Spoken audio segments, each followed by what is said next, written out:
You guys keep asking us for it, and I did promise you that once we'd done the tier list, it would be the next thing we work on. So welcome to the Ultimate Guide series.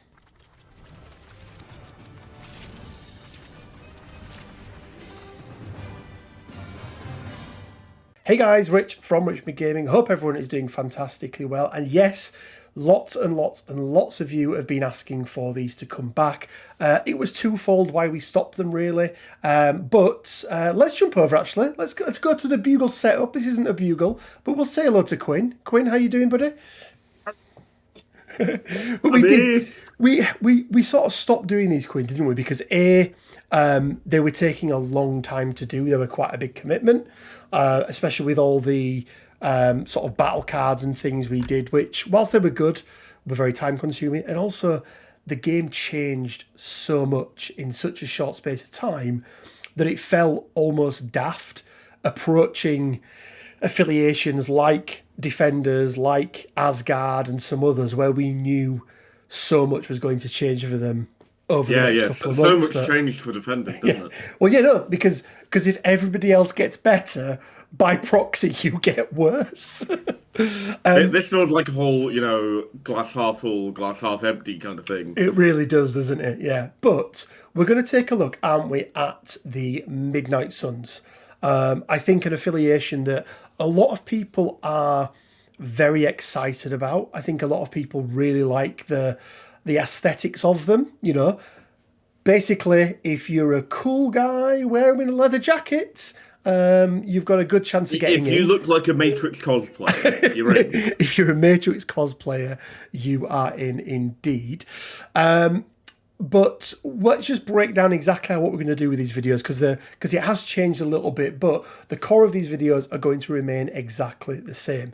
So what we're going to do is have a conversation around the leader-stroke leaders of a given affiliation. So obviously this one will be Blade. We'll talk about the leadership, we'll talk about the tactics cards, and then what we'll do is put together a 3-box challenge roster. So for anyone that doesn't know what a 3-box challenge is, it's basically you bought the core box. What next 3 boxes are you going to buy to be able to play, in this example, Midnight Suns? So we'll only be using tactics cards, crisis cards, and character cards from 3 character packs that we choose.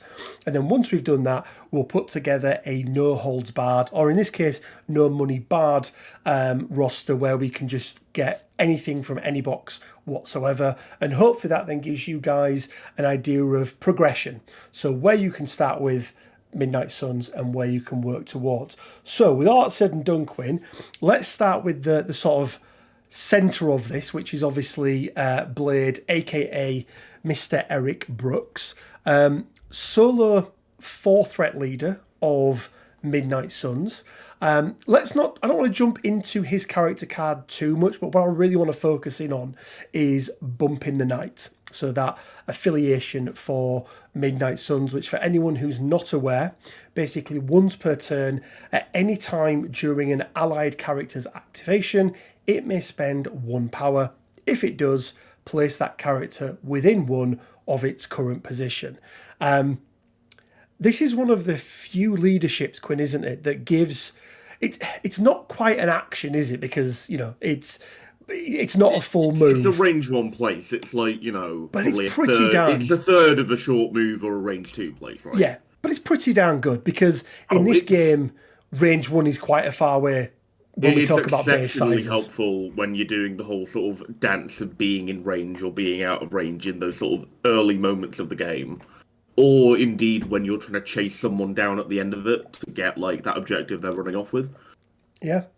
So what with this affiliation then, Quinn, what sort of other characters do you think it can potentially turn on then? Because we talk about that a lot, don't we? That certain characters, particularly splash characters, will go into a particular affiliations because they synergize really well or work really well with, a leadership, for example. What sort of characters do you think works particularly well in Midnight Suns?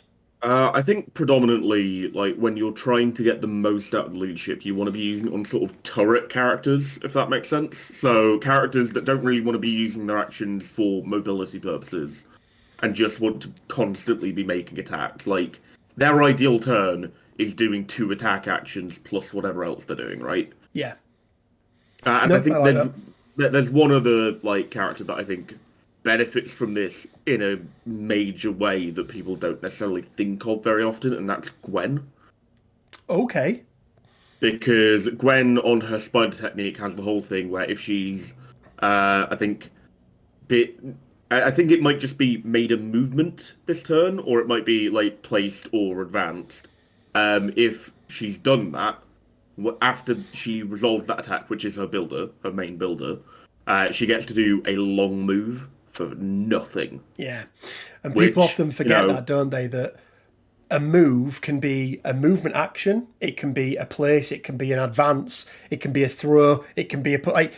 There's lots of things that a move can be, not just actually moving your own character with its movement action. Like, so if you really want Gwen to go somewhere, you go bump, punch, long move, long move. That's pretty damn fast. She gets around the board, doesn't she? And as I say, we're not going to jump into Blade's card too much. We've reviewed him before, but as he is the leader, Quinn, obviously one of the things that will stick out to a lot of people is his interaction with bleed condition or the bleed special condition.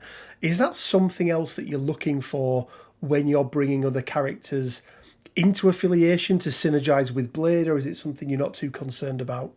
It definitely feels like more of an afterthought for me, especially because, Blade is efficient enough at putting out bleed when he's in the mix. It's pretty damn good. It's nice to potentially have another person causing bleed, but also don't forget that, you can trigger the vampiric immortality of your own bleeding characters as well. You can, yeah, which is, not a bad thing either, so yeah. Let's jump on to their 3 tactics cards, right? These guys have been out nowhere near the length of Defenders, and they have 3 times the number of of tactics cards. But let's start with Bats the Ghost Hound. Okay, so and nicely, Quinn, as we'll see later on, all of these 3 tactics cards come with the leader, which I think is quite nice. But Midnight Sun's reactive. When an allied Midnight Sun's character is modifying its attack or defense dice, it may spend 2 power to play this card. Change one of the allied character's attack or defense dice to any result. This may change failure results. Thoughts on the card? It can be really handy to get you out of a sticky situation, and also it feels like sort of a sleeper card in a sense that there are going to be a lot of games where your opponent forgets you've got this. Yeah. And they think they've just got enough damage. Grand, aha moment where they've got you, and suddenly you just go, "You've activated my trap card," and throw that down. Yeah, I also think it's particularly nice coming up against characters from a defensive standpoint who maybe have Pierce in there as well. Whether it's a true Pierce or whether it's, Scarlet Witch using failure Pierce, but almost counting as 2. So actually changing 1 dice and it being a 2, essentially removing 2 damage that they would have done to you is really nice. But I think you are right. It is a little situational, isn't it? It's not something that, you're going to be able to use. I suppose you can use it every single game, but you want to use it at the right moment, I think. It's not an active game plan card, right? This isn't, like a Siege of Darkness, which we'll get onto, where you build your whole turn around it, maybe even like a couple turns around it, getting that grand setup. This is just sort of oh crap, things are going wrong, get out of jail free card, right? Yeah, exactly that. It's not a, to your point, it's not a affiliation defining card, is it, like some of the other ones that we've got? Like, it feels like a back pocket card rather than, one that you're holding in front of you all the time, ready to use. Yeah. Let's take a look at a second one then, Banishment. So again, this is another reactive card. After an attack made by an allied Midnight Suns character is resolved, if the attack roll contained crit, wild, and hit, the allied character may spend 2 power to play this card. The target character and enemy character within 2 gain the stun special condition. We speak a lot, Quinn, don't we, about risk reward. So this card needs you to attain something. It's not just spend money or spend power and it happens. But then the reward for it isn't great. If this had been like a whole host of conditions, I mean, like, this is Mystic Binding on Crimson Bands of Sisrak levels of difficult to get, right? And, Stranger's in affiliation, so that, 49% is there. Yeah. But equally, you've got a lot of characters that have much lower chances of getting that. And it was maybe a stagger or something. That would have been... I think stagger would have been a bit much, but I feel like, maybe if you made it like stun, hex, and incinerate or something like that. Yeah. I feel like hex definitely should have been worked in there. I feel like hex should have been, the magic affiliation, right? That's the thing they do. Or even, right, bleed. Something that Blade can... No, because then the man in a suit would get bleed, and we're not allowing that. This is true. Yeah, this is true. So yeah, I think for me, Quinn, it's a bit of a fluff card. For me, it's one that I would probably shy away from. You know what my favourite thing about this card is? The artwork. Yeah, because Elsa Bloodstone's on it. Elsa Bloodstone. If anyone hasn't watched... If anyone's watched Werewolf by Night, she's fun. She is very much fun. And hopefully, fingers crossed, the second leader of Midnight Suns. Well, it's either going to be her or Morbius, right? Yeah. Oh, Morbius is a potentially good shout. Yeah. And then lastly, Quinn, we talk about affiliation-defining cards, Siege of Darkness, and this is their big play, isn't it? So any number of Midnight Suns characters may spend 2 power each to play this card. Each character that spent power may immediately perform an attack with a power cost of 0, which we'll go through the characters that we've got access to, and I think when this for me may be one of the biggest differences between having our 3-box challenge squad versus our, use any cards we want from any box squad. The utilization of this. This is one of those cards, Quins, for me that, like an Avengers Assemble or a Dark Reign, where it really incentivizes you to take affiliated characters in your affiliation, which is why I think for splash characters coming into Midnight Suns, they've got a much harder task getting in, because even a character that may not be quite as good, if they can do a free out of action attack or activation attack, is really, really good, and it's not to be sniffed at by any stretch. What's your thoughts on this card, Quinn? I love it. Like I do. It's Wakanda Forever, but just much higher quality attacks. And yeah, you're paying twice the amount for it, but like you gladly pay that price. Yeah, but exactly that, right? It's twice the cost, but in reality, you are, the characters that you've got access to are significantly, one of the characters who can use this in Wakanda can only do a maximum of 1 damage from her builder. The other one is rarely going to have 2 power on her, 1 power on her spare anyway to be able to do it, right? Whereas, with this one, we've got a lot more in the way of characters that we can get to use it. And speaking of characters that we can use it, Quinn, let's jump over to TTS. This is one of the biggest differences going to be, guys. We're going to build this out live in TTS, and then we will sort of transfer that over to Cerebro afterwards.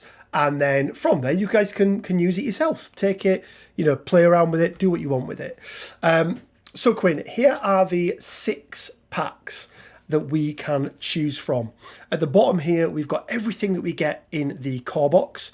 And then at the top here are the 6 packs that we can choose from. So I think it's CP48 with Blade and Moon Knight. We've got the CP37 with Black Cat and Amazing Spider-Man.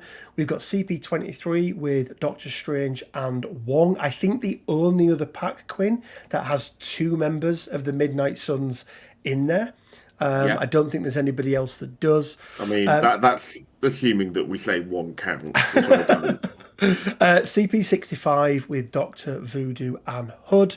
We've got CP25 with Ghost. Sorry, CP27 even with Ghost Rider. How All by dare you himself. get the one CP number I have memorized wrong? I know. And then CP49, which is the Iron Fist. Obviously, Iron Fist being the member there of Midnight Suns, but also brings Luke Cage as well.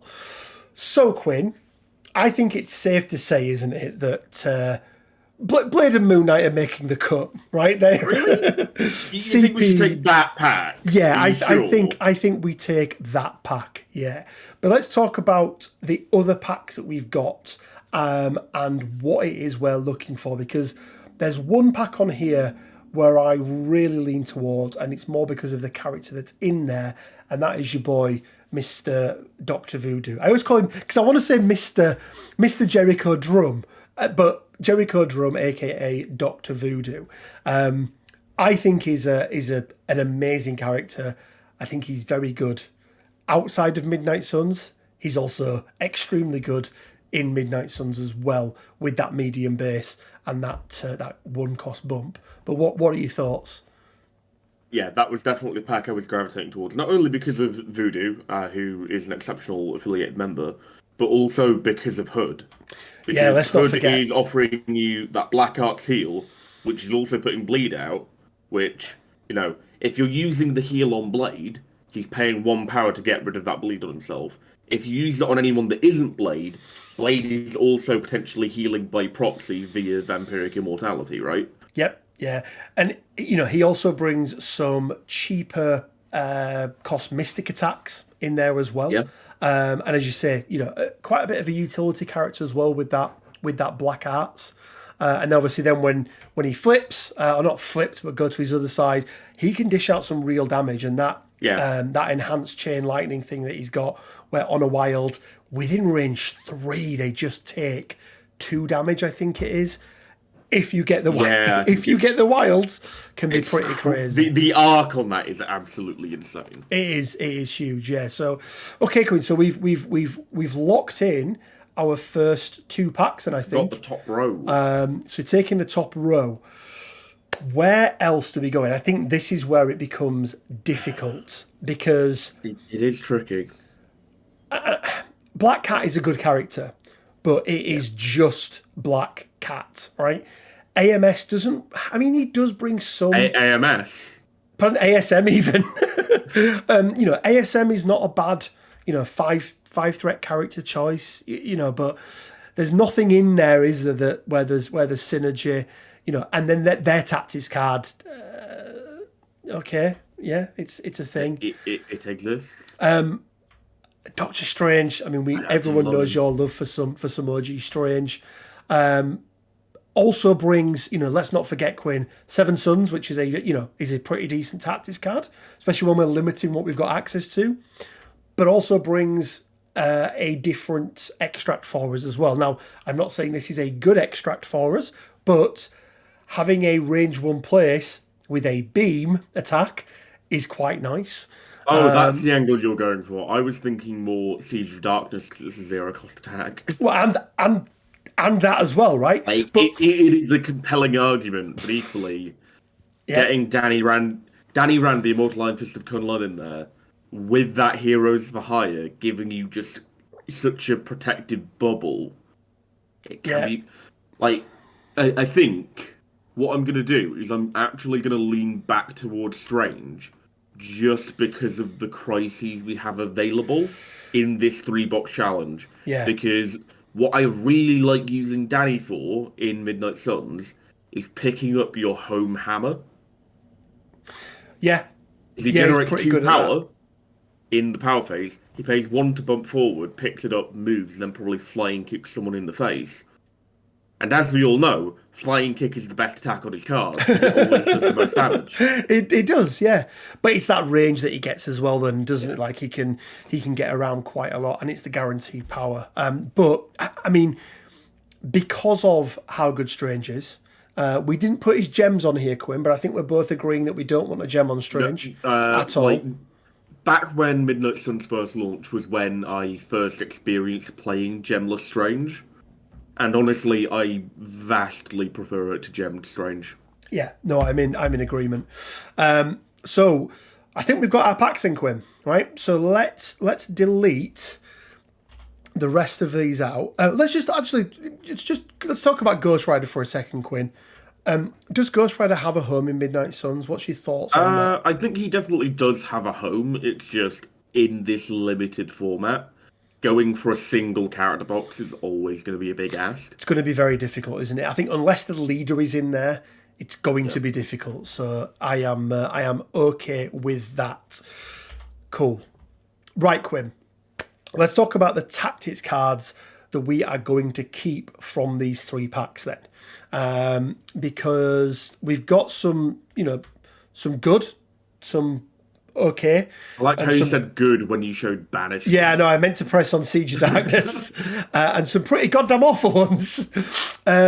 So I'm gonna say something, Quinn, and say that Vapors of Valtor disappears immediately from there, I'm going to say that Banishment disappears. and Banishment goes. Seance is gone. What about Hood's gang?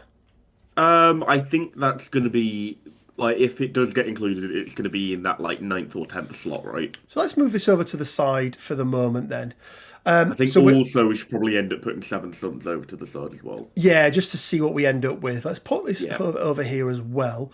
So as it stands, we're going to keep. I think there is a good enough spot, isn't there, for Bats the Ghost Hound? I think it's we can definitely put it in far there. and above better than most of the core set cards. Yeah, absolutely. So Hood for me is going to be an auto include. Yep. I think there's a conversation to be had here, Quinn, isn't there? Why is he so bad? Why does he just not do anything? But if we're playing Montesi and we can get a book on him, then your opponent kills him with one attack action and takes the book. Just takes the book. Yeah. Fair enough. We'll Queen. We'll go to the side and we'll come back to him. Right. As for the core set, you mentioned leather jackets getting you into Suns, yeah? I did, yes. So that's putting Zemo in there. Well, even though it's not black leather, he's still going in there. It's not black leather, but he does get to go in there. Absolutely. If we're going for Matrix outfits, then Skull and Widow are both up there, but equally I don't think they make the cut. I don't think they do. No, I don't think they do. But they Crossbones not quite. Let's have a talk then, Quinn, about the other characters that we've got. So you obviously mentioned Black Widow. It's really between Wong and Black Widow, isn't it, for that two threat slot? And for me personally, I think just because of the Montesi, just because of the Siege of Darkness card, I think he probably edges Black Widow out for the two threat slot. How about we come back to that? Okay. Right. So I think the important thing to look at here is the threat spread, right? In terms of what we've got and what we feel like we need. So far we've got 2 4 threats, 3 3s, and a 5, right? Yeah, absolutely. So I think we can afford to take one more 4 threat, and then and probably another 3. I'd say like 1 4 2 3s and a 2. Is kind of what we're looking at. Probably about right, isn't it? For threat wise. As for what 4 we're taking, it's a tricky one because I don't think we're taking Steve. I don't think we are taking Steve. I wanna highlight this guy, Quinn. Yeah, Mr. Ultron. Because he brings some Mr. Ultron. Yeah, because he brings some nice stuff. First of all, immune to bleed. So we're taking, we've got characters in there that are dishing it out. Maybe we don't want to be immune because, it's not helping, but he's pretty good, right? What I think the biggest draw for Ultron is in this list? Go on. Got a size 4 terrain throw. It's really nice, isn't it? And it's a medium. And it's pick up within 3 as well. Yeah. So yeah, I think he is definitely in contention for the 4 threats. We get to the other 4 threat that we're probably going to talk about, which is our last Carol. I mean, let's... yeah, it's... And it's weird, isn't it? Because obviously Midnight Suns don't help her in any way, shape, or form. No, in fact, they potentially hinder her because they're giving her another thing to spend Another power thing on, to right? spend power on. But she's very good. And whilst we maybe don't have a Demons Downtown, it's a very popular card that our opponent may have. And having somebody who can confidently take, a point without having to worry about the Incinerate, I mean, it's it'd not give bad. us 2, and on demons, most of the time you're only ever going to really hold 2. Yeah, it's pretty good, right? You got it's Voodoo Incinerate as Voodoo. well. So yeah, Also, we spoke about Ultron size 4 terrain throw. Carol can throw people and terrain. she can. She And can. it's size 4. It's only within 2, but it's still a medium throw as well. Yeah. Like, So it's weird because obviously Ultron will benefit more from the bump. I think he does benefit I more think from that's that. fair. I also think that if you're taking Ultron, You're you're his card, almost aren't you? having to take his tactics card. And for me, I think the thing that clinches it, Quinn, is that total opportunity cost. So for me, I think Ultron's out and Danvers makes the cut. I think for me. So cool. Can we put Danvers beneath everything else because it's annoying me? She's got It will get moved over. Don't worry. Right, 3 threats. 3 threats. So let's get rid of. Yeah, did you remember Spider-Man's a 4 threat, Quinn? Yeah. No, So let's get go rid. away. Let's get rid of these. Let's move her over a little bit. I've got a place in my heart for Dr. Octopus. Otto. You are a fan of tentacles. I also think he also benefits hugely from the Midnight Suns leadership. Yeah. It means that he can, realistically get to a middle point or a point further up with a single move to secure it, and then potentially even do an attack as well. Yeah. So I think for me, Quinn, as a 3 threat, he's going in. And then it's between Crossbones and Iron Man. Gotta be Iron Man, right? I mean, Crossbones does nothing. does the bump help him? I don't think it does. I don't but actually think it does because of the range of his attacks. yeah, I mean, Whereas, like, a bump from Iron Man potentially offsets the mandatory push he's required to make if he rolls the wild. potentially, yeah. Like, if you catch someone on a bit of terrain, like, you still have to shove them a bit, but you can still get that bump back into range. You can get him back into where he That wants to can be. be pretty big. Friday AI being so cheap just means that, like, for a 3 threat, he punches above his weight class quite considerably. Yeah, he does. Yeah, I think he goes in. I think he goes in. I think so. Okay, so that leaves us then, Quinn. We've got 1, 2, Widow v Wong. 3, 4, 5, 6, 7. Yeah, I was just making sure I hadn't got my calculations completely wrong. 8, 9. So benefits are better 2 threat. There's no doubt about it. Yes. Better 2 threat, but unaffiliated. Okay. Which is weird because she is dressed as Trinity. She is dressed as Trinity, yeah. Worse 2 threat, but in the unique position of something, could potentially do something. You said something a lot there. Yeah. And didn't really specify what, which just makes me feel.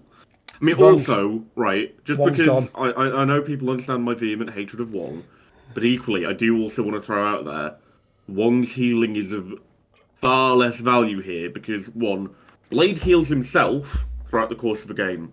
2, Strange has Medpack on a stick. And 3, Hood also has Medpack on a stick that gives out bleed that heals Blade. Yep. Goodbye, Wong. I rest my case, Your Honour. You are the weakest link. Cool. Right. So that is our 10 characters sorted, Quinn. Let's move on to tactics cards. We've already got 2 in situ. Yep. So it leaves us with 8 slots. I want to jump in first of all, Quinn, to restricted because for me, I know exactly which 2 I want here. okay. So we've got in the core box, we've got disarm, we've got follow me, we've got patch up, we've got brace for impact, and we have Sacrifice. What are the two, Quinn, that you're gravitating towards? And I'll tell you my two. First of all, we're immediately putting Brace in there because this is a list with OG Doctor Strange. Yep. That's just happening. There's no argument there. That's just a thing. Well, that's good because it was on mine anyway. The other one I want to go for is Follow Me. Oh, good. Okay. Well, that's fine, Quinn, because they were my two. You wanted. They were, because the idea of a Siege of Darkness round followed by two characters activating. It does appeal to your noble sensibilities, doesn't it? It really does. It really, really does. Yeah, I mean, like as you said, doing that on your siege turn can be massive. Like I just mentioned with Wong, we have so much healing in this affiliation that I don't think patchups at all required. No, not in the slightest. Not in the slightest. I'm just deleting Quinn and getting rid of the cards that all of the cards that can no longer use. use, basically. Yeah, so it doesn't leave us with many, unfortunately. Well, we've only got to pick 6 more, right? Yeah, and we do have a couple in the wings. A couple, in the wings, yeah. So actually, no. Let's get rid of Dark Rain as well because that's not a thing. Cool. So we've got 4. So we've got left Smash. We're not taking Smash. We're not taking Smash. We do not have a single character that is above size 2. No, we're not taking 1-2 Punch because it's not a good card. Well, we might be forced into it, but we'll see. Well, mission objective, Quinn. Talk to me about this. Mission objective. 100% going in there. There are so many situations where this card is useful. There are so many situations where this card actually ends up being just the existence of this card. Yep, it's a huge deterrent. It can end up with you being in situations where your opponent physically cannot stop you winning a game because of what they have left in terms of resources and the fact that you have this card. So if they kill your scoring character, you're passing it off to someone else. Yeah. Well, I often think it almost makes them want... It not forces them, but it makes them make the wrong choice as well. It makes them go, well, I need to get rid of that character first before I get rid of that character, and then it ends up, it messes with their plan, and it is just it's a good card. So I think it goes in there. One that I also wanted to talk about, Quinn, was Escort to Safety. Another card that actually synergizes and can work very well with mission objective, right? Getting somebody back into range of somebody. I mean, there's also, I think, something to be mentioned with its application alongside Bump, where you're pulling someone out, and then on their turn, they can then bump back in. Yeah, I think to get to where they need to be. Understated. Yeah, absolutely. So I think that's making a slot. So we got 1, 2, 3, 4, 5, 6. I find it weird that you count properly. As opposed to counting...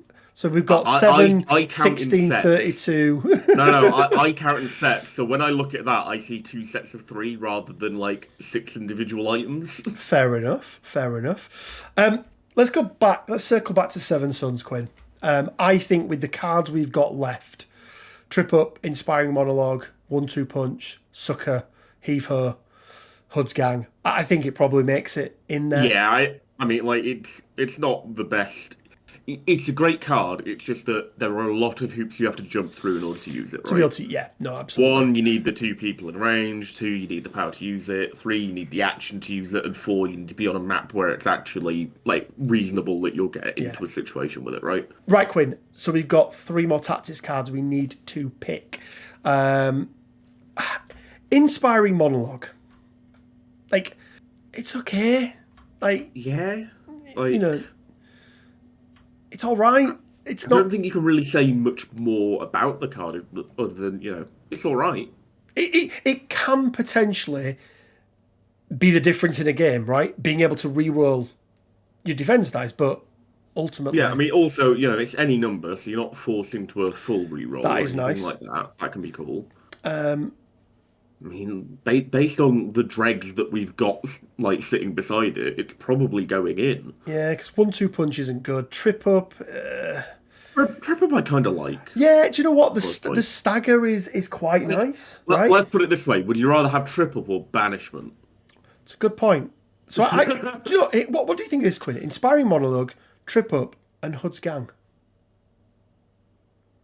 Uh, I Leaves us with kind of prefer Sucker. 2 Hood's gang. Yeah.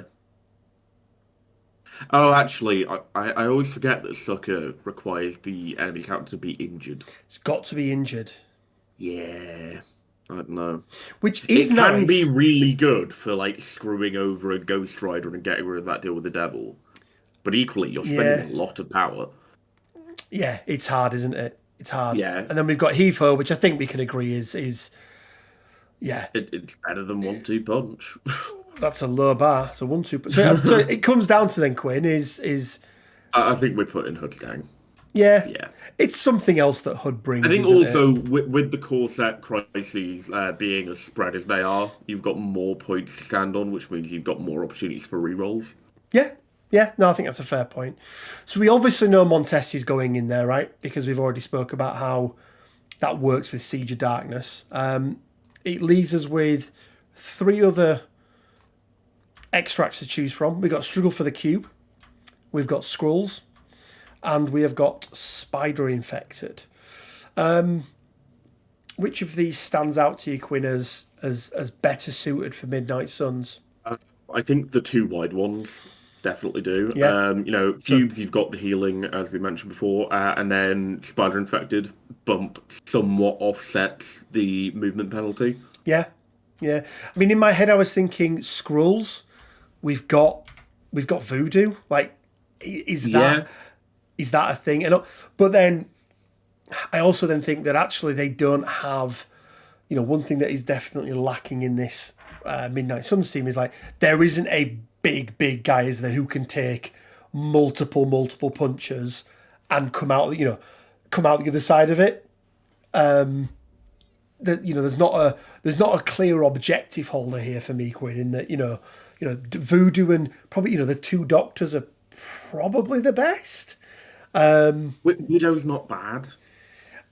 Yeah, I suppose she's far. Like hers isn't necessarily in her defensive tech, is it? It's more in her defensive stat line. It's more the fact that somebody's got to be within range and I'll be within 3. If they're within 2, she's getting martial artist. She's got that, she's fast enough to get away in most instances.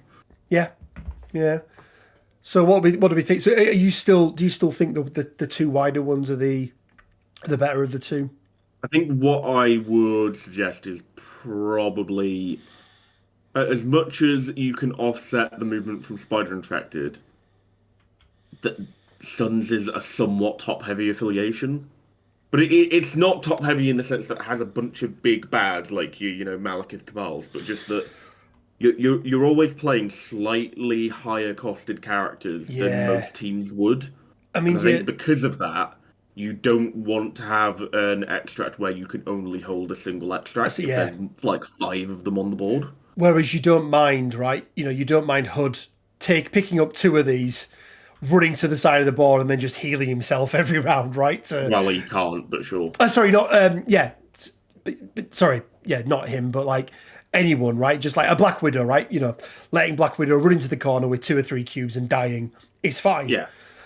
She scored you like 4 or 6 VPs in the process. That's as much as Cap said we don't trade lives. We do. Midnight Suns don't have that problem. We absolutely do. And then are we saying Skrulls over Spider Infected? I then think Quinn, I'd go is with that? Skrull Yeah. just because really lets you leverage Voodoo. Yeah, no, I am more than okay with that. And obviously, we're just left with the 3 secures there. So Meteors, Riot Sparks, and Infinity Formula. Just going to quickly put this into Cerebro, and we'll come back with the full roster so you guys can see it in all of its glory. Okay, guys, so this is the roster. We've put it into Cerebro. I will put the full list down or the link down into it in the description below as well. But Quinn, I want to just run through kind of what the core of our team looks like then. Because obviously Blade is most definitely in there.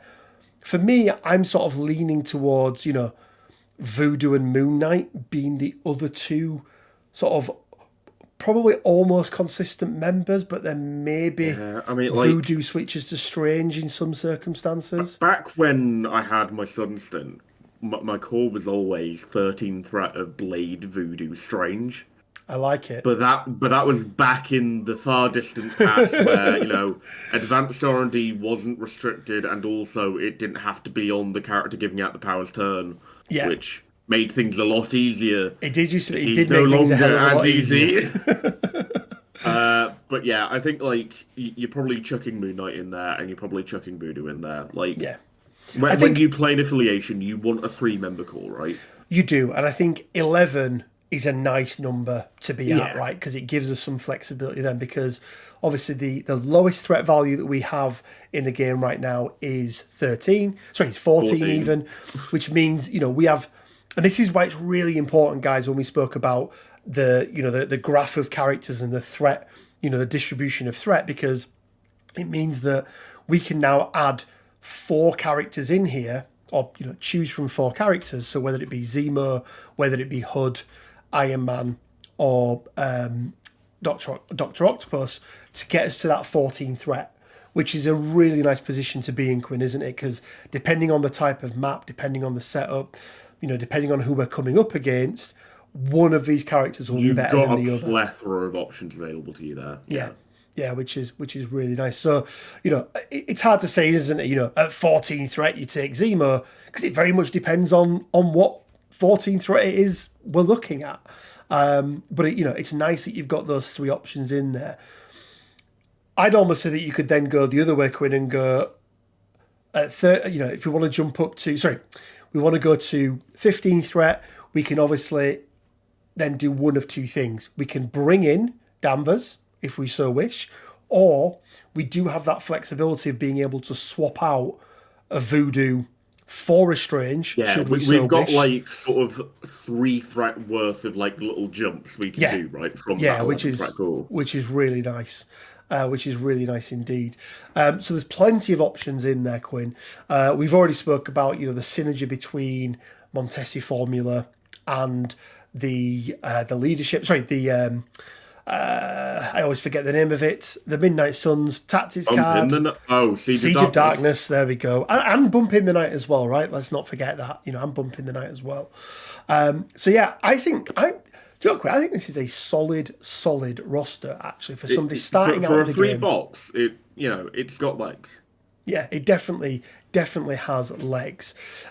Cool, Quinn. So this is the 3 box. Let's jump over to Cerebro and let's put together a money no object. You get to spend all my money, and we'll put together. We say this every time, like I don't know. actually own everything in the game. I know.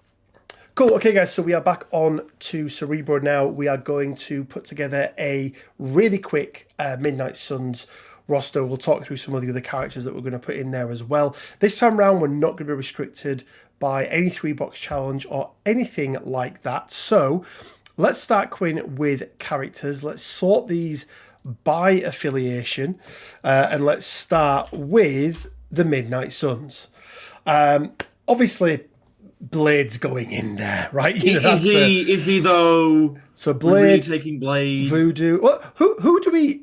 Apart from one, Quinn, does everybody make it in? I think that's a tricky one because I think if you take every one bar one, you end up with 7 characters, right? You do. And like you end up with 2 5 threats and 2 4 threats from those 7. That's very high threat intensity, right? It is indeed. I feel like there needs to be someone that's cut somewhere, maybe even 2 people. And I think it's a question of like who those 2 people are. Because I think I really like having Moon Knight in there. I like having that sort of long range option that you don't really have with the rest of the team, right? I agree. I think Blade, Voodoo, and Moon Knight for me are the absolute staples in there. Yeah, I don't they're think like they the can be quintessential dropped. Midnight Suns, right? Yeah. And then it's a question of like I think you only pick 1 5 threat, and it's whether it's Strange or Rider. And this is going to be a lot down to personal choice, isn't it? Around what you want. Because I think both benefit a huge amount from the bump leadership. Hugely. Yeah, definitely. Like, I think Ryder gives you, like, a more offensive sort of character, whereas, like, Strange does all of his buffing, all of his healing, he does all three pillars perfect. Like, not perfectly, but he's very nicely balanced between all three He is the pillars. most balanced character in MCP, isn't he? In terms of like the coverage of attrition, control, support. He does all three very well. Whereas yeah, Ghost Rider is very much more well. Is on the attrition side, right? There's Yeah. there's no doubt about it. Ghost Rider, I think, is also a big answer to Malekith at the moment, Quinn. And is that something that we need to take into consideration when we're talking about this? But then I'd also say that strangers as well, because just Yeah, I slapping mean, out an activated token can be quite good.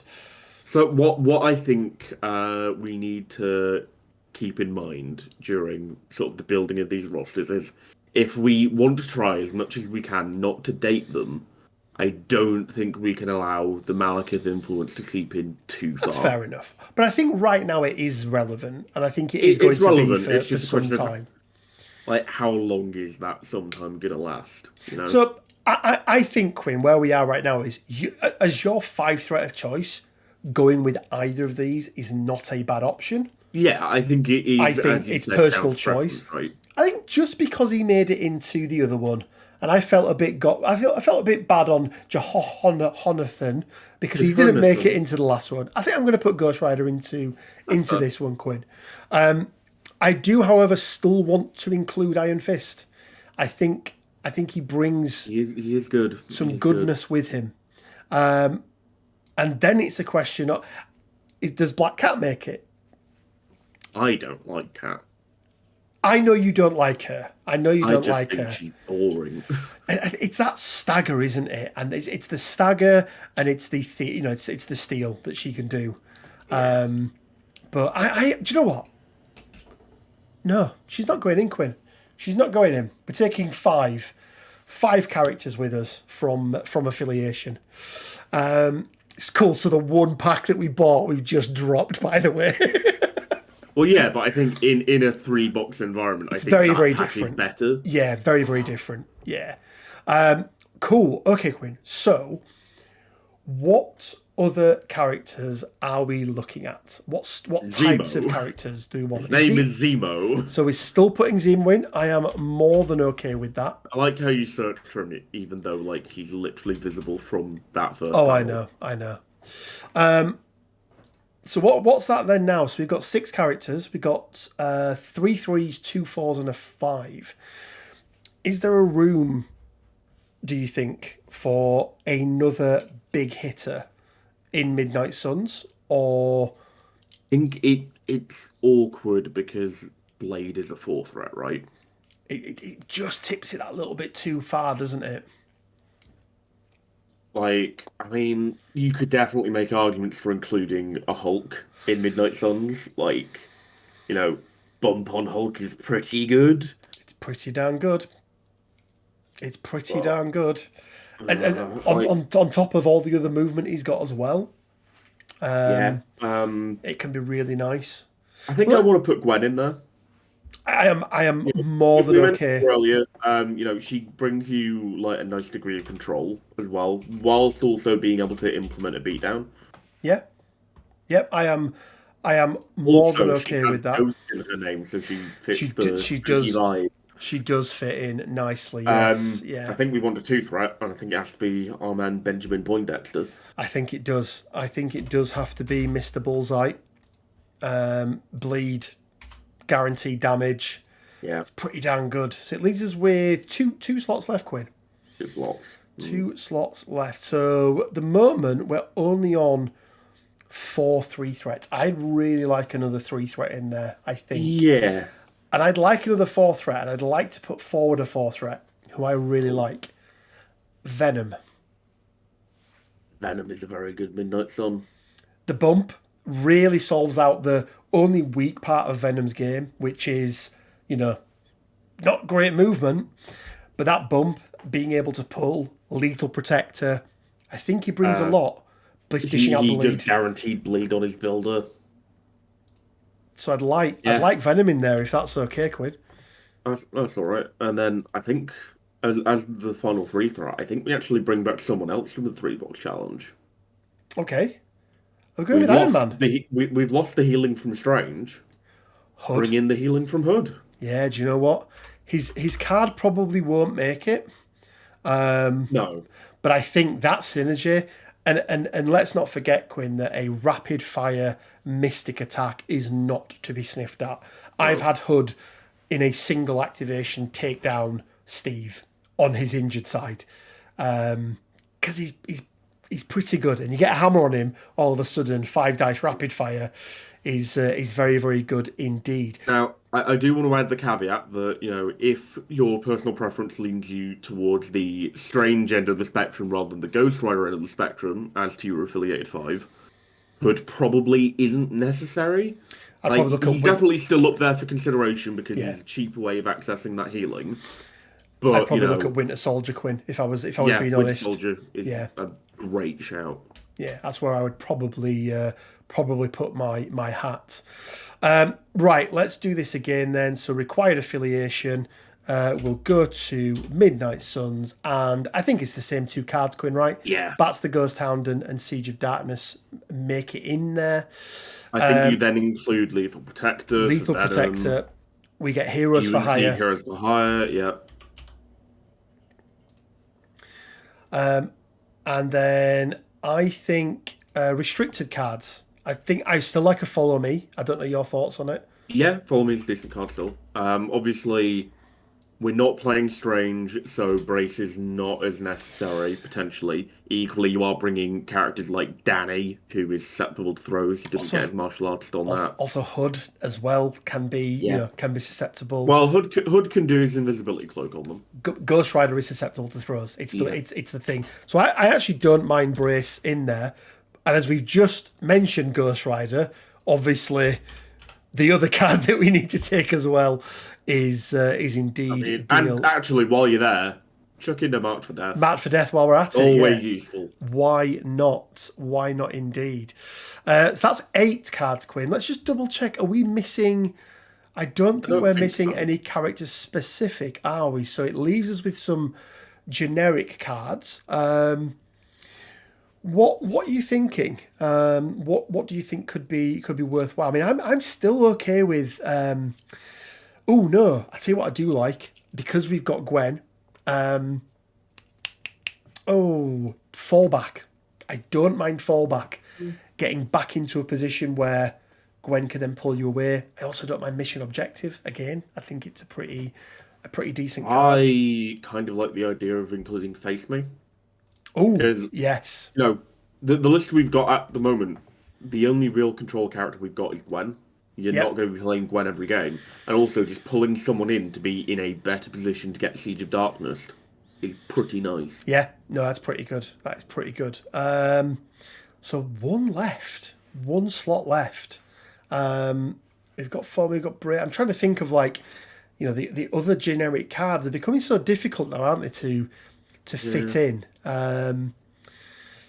Dear me, yeah, one more card. Let's have a look. I think chuck in the fallback. I do like fallback. I think it gives you some additional control, and stopping that double tap, into a character can be. It also, as we mentioned before, with the escort safety, you can offset the amount you've gone back by with the bump on your activation to get back into that offensive range. Exactly that, yeah. Secures, Quinn. Demons. What are your thoughts on Cosmic Invasion? I know it's great for Ghost Rider, but I don't think D-maps suit Suns particularly well. No. I think they want to be a cohesive unit where they can focus people down and also get that. You want a big clump of characters that are all bleeding for, Blade to just go nom nom nom on. So, Ye Old Faithful? Old Faithful, yeah, probably. Gamma Wave? I really like intrusions with them as well, actually. I don't mind intrusions. I do not mind intrusions. Is there anything else? I think those are just the three, I think they're pretty darn good. And then lastly, but by no means leastly, Quinn, is Extracts. I mean, look, we've got Hood. We've got some other characters, right? We've got Ghost Rider who can pick it up You've got Ghost Rider, you've got Danny, who can both pick it up without moving. So we want fear You've got grips, a right? rapid fire character. You're putting in hammers. Researcher? Yeah, Research Station, I think, is definitely an inclusion. And then, does Montesi... Do we keep Montesi in there, Quinn? No. No? You're not including Strange in this iteration. Blade does not like there being more energy attacks on the table. Yeah, it's a good point, actually. Yeah, and also, we've got Venom. I know, like, it's a range 3 energy attack, so Venom can hit them back, but still. It's still an energy attack. I like Alien Ship, you know. I don't mind it. I really don't mind it. Especially when we've Voodoo. Yeah. We've got Voodoo. And also, we've got both Venom and Gwen.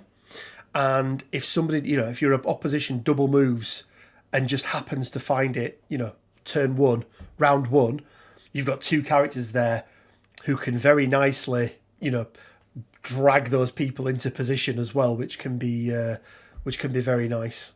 So yeah, okay. Okay, Quinn. Well, I think that is our roster done. So what we're going to do now is we're going to export this for import. We'll jump back over to TTS and we'll quickly run through the roster. Okay, Quinn, so here we go. This is our final roster that we've got for Midnight Sun. So running through just across alphabetical order, because this is just the way it does it. We've got Baron Zemo, we've got Blade, we've got Bullseye, we've got Dr. Voodoo, Ghost Rider, Ghost Spider, Hood, Iron Fist, Moon Knight, and Venom. Some really nice synergy there, Quinn, and a couple of characters that can really benefit from that bump. I wasn't sure if you were going to be okay with my Venom inclusion, but I think he brings a lot of things that we do like. Size 3 throw, interactive, or interactive terrain feature is really nice. He does a lot for the team. Yeah, and we ranked him quite recently, didn't we? And I think, did we put him in S tier for 4 threats? We may have done. It was at least very, very high A plus. If we didn't quite make it in there. Let's talk then, Quinn, again about the core. And for me, I don't think it has changed in most situations. I think we've got that core 11 threat of Blade, Voodoo, and Moon Knight. But let's talk, because we picked some specific sort of setups here. Let's talk, what I do want to talk about, because you were really quick to jump on it, was demons. So 19 threat. And obviously, it might not always end up being 19 threat, depending on what we get. But let's just say that it's 19 threat, right? Let's just, play devil's 19 advocate. 19 threat is the one we can plan with, right? Yes, exactly that. So, first of all, what does that 19 threat look like? And obviously this will change depending on who you're coming up against and all that kind of stuff. But obviously Blade makes it in there. Is this where we see Ghost Rider come into his own? Yeah, I mean, like, Ghost Rider and Voodoo are both immune to Incinerate, right? Yeah. And that's a big thing with demons. I mean, it does potentially decrease some of Rider's utility with regard to putting out Incinerate with his beam attack. But it does, yeah.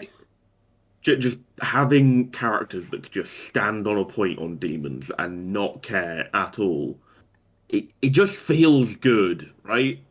It really does. It really does. Yeah. So that'd give us 13. So we've still got 6 threats to play with there, Quinn. So we can take a Danny and a Hood. We can take a Venom and a Bullseye, depending on what we're coming up against. We've still got a lot of flexibility, haven't we? I'd probably say that even a Moon Knight, Moon Knight and a Danny, right? Let's maximize that Siege of Darkness, because 5 characters doing that can be pretty crazy. So Quinn, Alien Ship is another one that you said you quite liked. What's the thought process behind that one? It's a single extract. We have Voodoo. It's pretty good, isn't it? Like, and with his, it might say 224 in his card, but realistically, his 446 defensive stat line, it's pretty darn good. As an objective holder. So yeah, it's not too bad at all. You've also got Ghost Spider in there as well, I gather, who can if he is going to get attacked, just whip him out of the way, or even an Iron Fist or a Venom to take one of those hits for him. Yeah. You've got Hood in there to heal him as well. Yeah. Yeah, like you've got a lot of options. I mean, you could stick a Zemo next to him for that strategic genius reroll aura. Like, there's a lot you can do to build a castle on this crisis. Yeah. Oh, absolutely, absolutely. And you can go. I do like you've got the options to really flex up and down, haven't you? In terms of how wide you want to go. If you really want to go wide, you can go really wide with this roster, and equally you can include the 2/4 threats, or a 5 threat and a 4 threat and a 4 threat, and really, really go. You're never going to go super tall because with a single 5, that's just not what you're not going to be like playing 3 characters at this threat level, right? Hi. But no, you are right. You are right. It's still, you got some good, nice options in there. Quinn, let's talk then about some generic things around Midnight Suns, right? Because you've played quite a lot with them. Obviously, the game of MCP changes constantly with, new characters and, restricted lists and all this sort of good stuff. But what sort of general tips would you give people when they're looking to get into Midnight Suns? I think always having an awareness of bump and where it can get you is very important.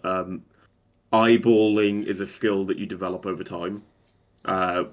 What that means is being able to sort of measure distances without requiring the tools, sort of being able to just conceptualize and visualize where things are going to end up, whether you think they're going to be in range, that sort of thing. Yeah. Just because it gives away less information to your opponent. And you can't pre-measure bases in this game, which is a very important part of the distance from bump, right?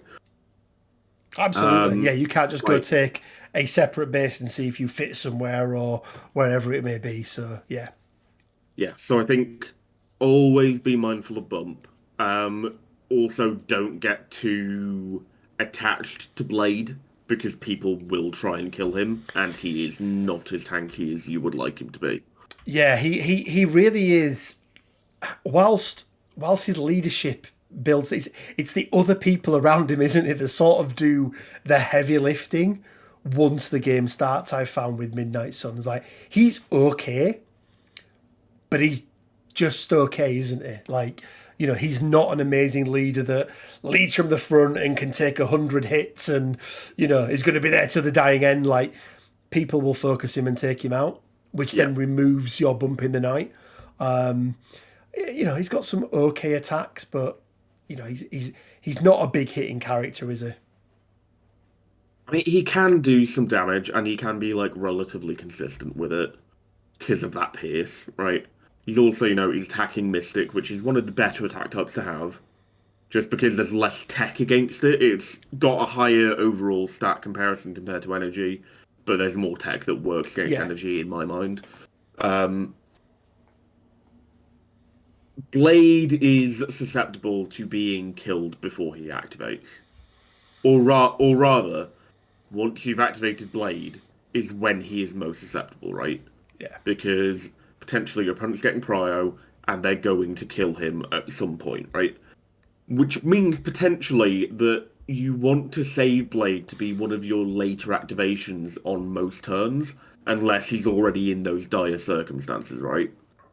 I think that's fair enough. Yeah, definitely.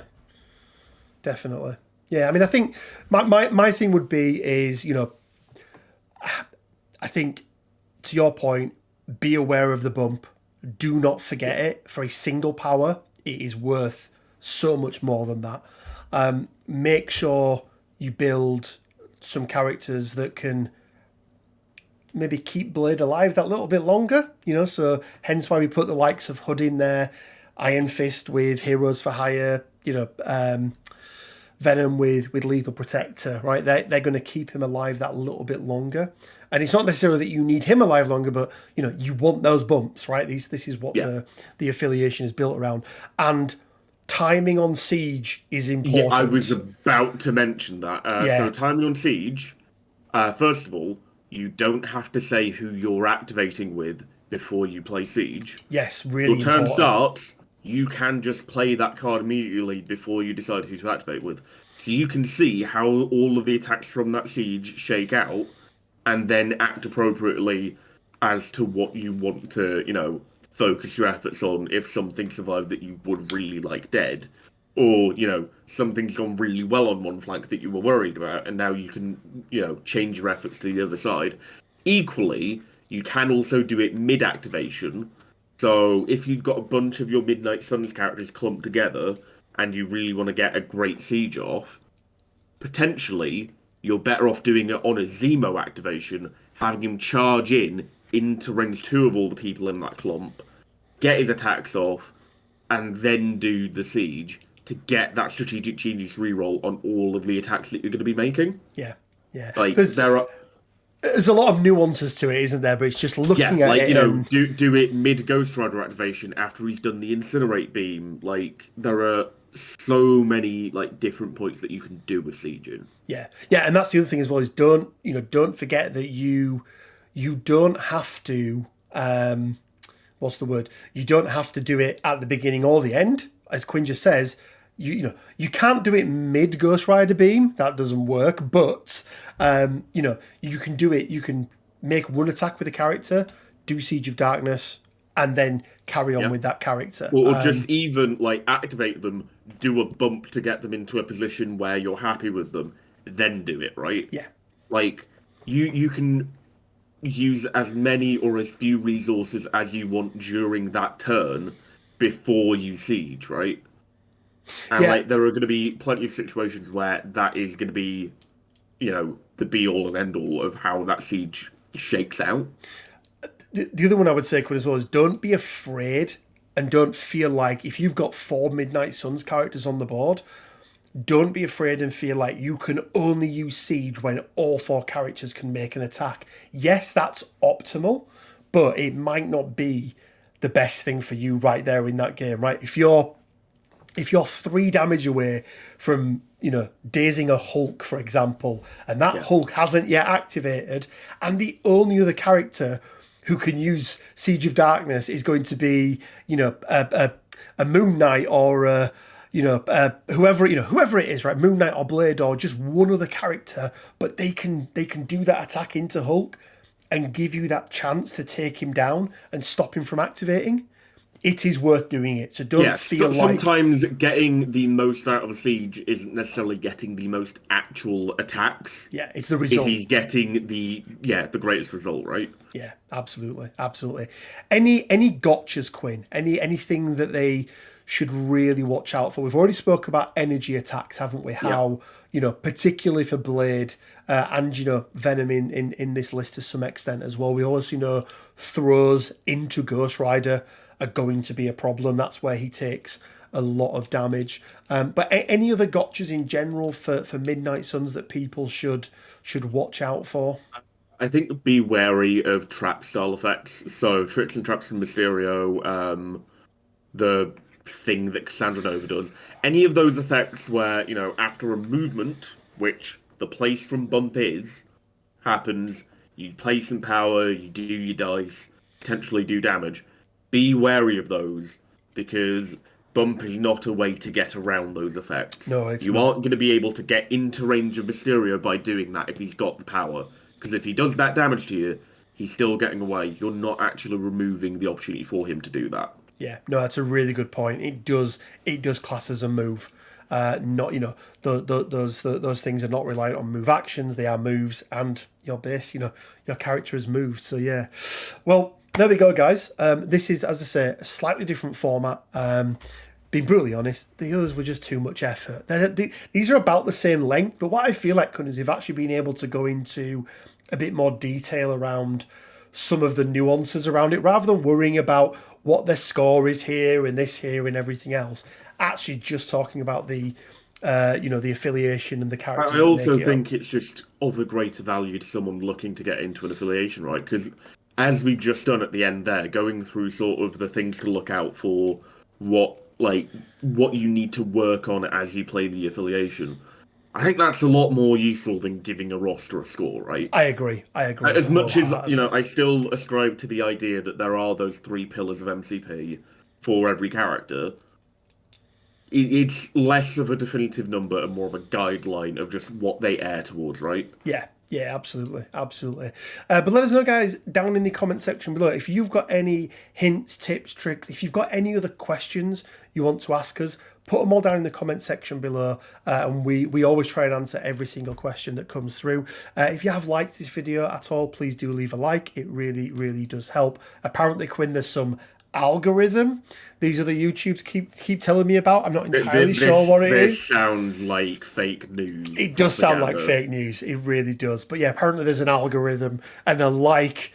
The algorithm likes the like, Quinn, apparently. I don't know. But if you could leave it. It's all to do with, like, you know, all the microchips in vaccines and things. Do you know what I think it is? I think it's blooming Bill Gates. It's Bill Gates. Big Pharma, you know. This is Big Pharma. Big Pharma and Big Data, yeah. But no, if you could leave a like, that'd be really good. If you want to support us even further, you can do so by heading over to our Patreon, whereas from as little as £1 a month, you will not only support the channel, but you'll also enter yourself into our monthly MCP giveaway. So a character pack of your choice, a normal size character pack of your choice. I do keep forgetting to say that one, but it is a normal size character pack of your choice. And a big thank you to all of our existing patrons who already support us. Guys, as always, it leaves me with just enough time to say stay well, keep safe, and until next time, bye for now. See ya.